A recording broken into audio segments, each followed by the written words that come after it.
we suffer from something called SAD, situational attention deficit disorder. Now, I hope you notice, by the way, the pronoun that I'm using is we. I do not come to you as a voice of wisdom today. I come to you as a fellow pilgrim on this journey that we call life.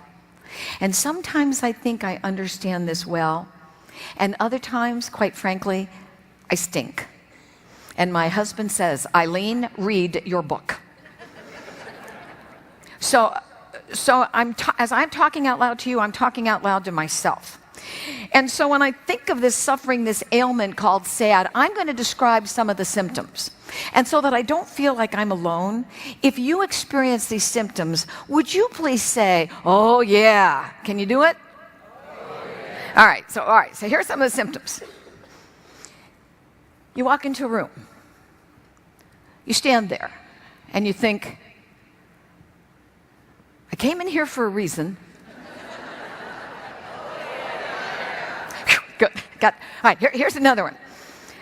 You look down at your PDA, your day timer, wherever it is that you keep appointments, and it says, John Jones, 10 o'clock. And you're thinking, I have no clue who he is. All right, now here's one of my favorite ones. In your wonderful, proficient, productive best, you make a phone call. And while the phone is ringing, you decide you're also going to answer email. You're ahead of me. You're right. So that by the time the person on the phone says hello, you forgot who you called. Right? Your brain went out your nose. That's a pretty sight, isn't it? But you know what? This is multitasking at its absolute worst, and we do it all the time. The first research that was done on this actually came from the University of London, and they're continuing to track this, that when we try to multitask that way, particularly because you're asking your brain to do a bunch of different things. You got a visual component that's going here, you have the words that you're going to type here, then you also have the auditory side here.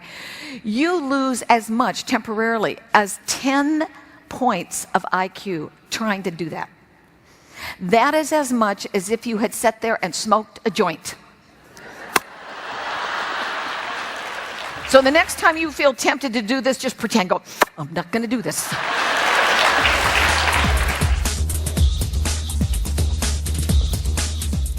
I think resiliency is growing through adversity as well as opportunity so that you end up better on the other side. What will it take to be resilient if I'm going to be able to grow through? And I'll tell you what I think it's going to take, energy. At the end of the day, do you have the mental, emotional, physical hardiness that will create the energy that will allow you to grow through both adversity and challenge? Now, Eileen, I read up a little bit about you. You're a public speaker, you're a business consultant. I'm curious, at what point, when were you walking in the woods when kind of the light bulb clicked and you said, hey, wait a second, it's all the same thing. Hiking, working, life, it's all the same thing. Well, it actually clicked about 7 years ago when I was on a very difficult trek with my husband, and I either had to find meaning there or I was going to kill him. So, that was the way it was. But, I just started to make some notes, and as I was making notes, I said, you know what, there is meaning here. Like pack out your garbage. Your prior guest talked about green. Well, you know what? We have garbage that we hang on to in relationships, in business. You know what? That's not only in the physical world, it's also in the emotional world. So I thought that there would be lessons that I could see the similarities. And you know what? It all goes together. This is one life that we've got. We need to blend it together beautifully. First and foremost, you are a practice community family. How many of you are here for the first time? Wow, would you look at that. Practice community. Do you not know when you bring new people into the fold, they sit there and say, God, they speak a language I'm not sure I understand? Because practice communities have their own language. Upline, downline. You have all of these. When in network marketing, you've got a whole different language that you learn. And of course, as an Arbonne family, you have a whole different line of products. I mean, it is probably only few of the chosen who actually know that RE9 is not part of the tax code. That's only because you haven't gotten to them yet. And you have your rites of passage. I mean, you have your rites of passage with that wonderful white Mercedes, which frankly is a far classier color than pink. And when I think about that notion of humor and creating a place of joy, kids also know when you are not having fun in what you are doing. I was sitting in the teacher's lounge. I use that word euphemistically. It meant that that was one of the only 2 rooms air conditioned in the school. And this teacher came in. Now, if I do a voice, by the way, ladies and gentlemen, it's just because I want you here with me. She came in and she sat down and she said, I want y'all to see what one of these little 3rd graders left on my desk at recess. And then she pulled out a piece of paper. And some of you all might remember that piece of paper. It was that one that had that funny texture to it, and it had the lines, and you would practice writing your script on it. Here in this childish 8-year-old script, it said, if you're happy, will you tell your face?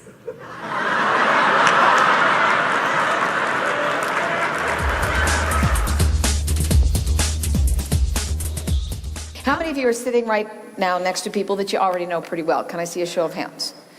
This is what I thought. See the blue shirts? The blue shirts are all together.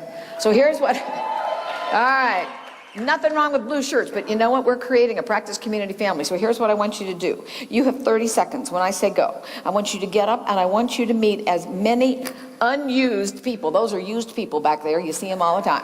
I want you to meet as many people as you can. Just say, thanks for showing up, shake their hands. Thanks for showing up, shake their hands. And as you're doing it, I want you to mentally click off how many people you shook their hands and said, thanks for showing up. You ready?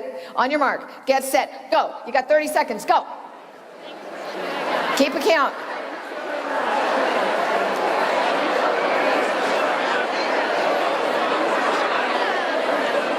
Thanks for showing up. Thanks for showing up. Run, run, run. Keep a count. Run, run, run. Thanks for showing up. Run, run, run.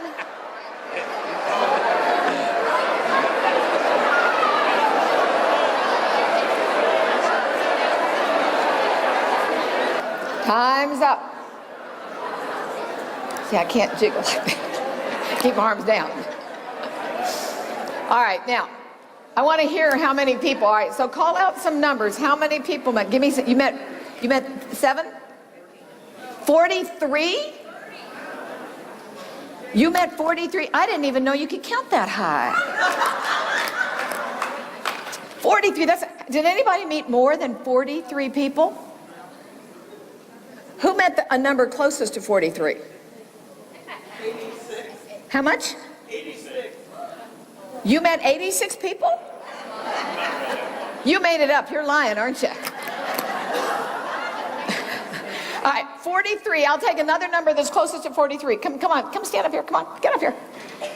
43 people. Okay, give them a hand. Give them a hand. All right, if nobody wants to admit, I have a prize for you, Dave.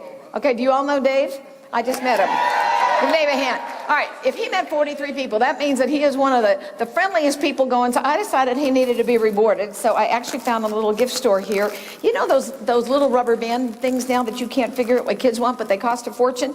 I have here, it's a rubber band like this. You've got horns, guitar, rocker, microphone, drum set, and rock the world. Every time you make a friend, since nobody fessed up, you got 2 of these things. Give them away. Give them a hand. Thank you very much. Talk about passion for a minute. You've heard this word used a number of times while we're here today. And when we think about passion, what organ of the body do you think of? The heart. Here's the heart. This heart is an amazing pump. There are 60,000 miles of veins, capillaries, and arteries in our heart. 60,000 miles. That is 20 round trips across the United States. And one of the things that we're seeing in the research that we're knowing about the heart is that the heart has an extraordinary energy field. Do you know it is 5,000 times the energy field of the brain? 10 feet away, I can measure the energy of a heart. And when we think about being remarkable, when we think about getting people who will help us as mentors, people in a network, you know what they respond to? Heart energy. Have you ever gone into a room and the energy is negative? You can feel it? You go, whoa, something's happening here. Don't know what, but I'm backing out. Didn't come from the brain, came from the heart. It came from the heart. And the reason I think the heart is so important to us, we think with the heart. It is our intuition. And intuition is becoming more and more valuable in the marketplace.